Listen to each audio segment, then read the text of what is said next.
They convinced him that it was legit. He wasn't supposed to tell anybody, and he was to buy the gold bars.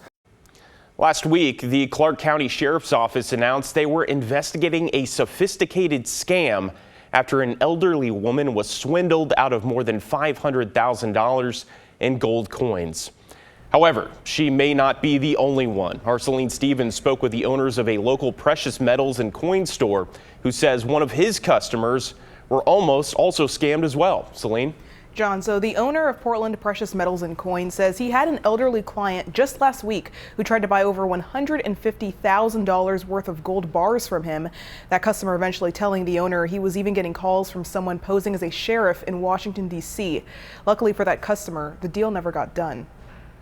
You can't describe how horrible that is. A gold scam, a part of a trend of hoaxes taking advantage of victims nationwide, according to the Clark County Sheriff's Office. A woman in her 70s losing over $500,000 worth of gold coins after she was contacted by someone claiming to be from the Federal Office of Inspector General, who notified her of fraud activity associated with her Social Security number, with the scam lasting several months.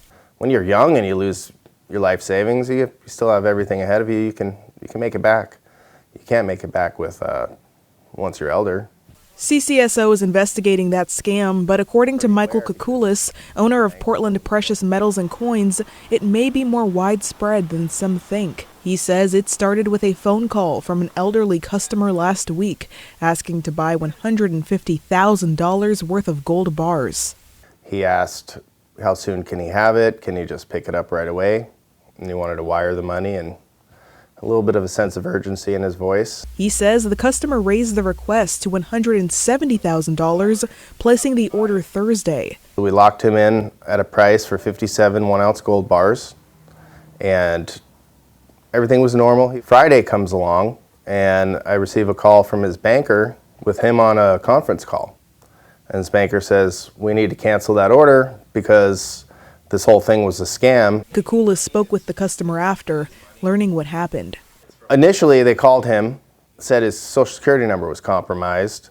Some people were opening up different accounts with his Social Security number, trying to launder drug money, stuff like that. I asked, why didn't you tell me?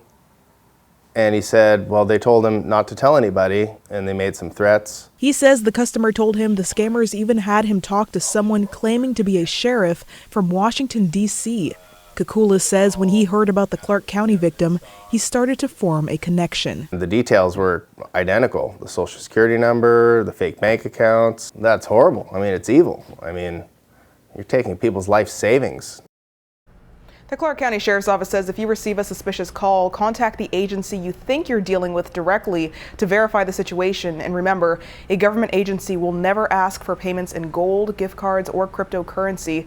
Kukulis also says he believes the reason for the scams becoming more popular is due to gold being at an all-time high, with the worth of it going up and the dollar going down. John? All right, our Celine Stevens tonight. Celine, thank you.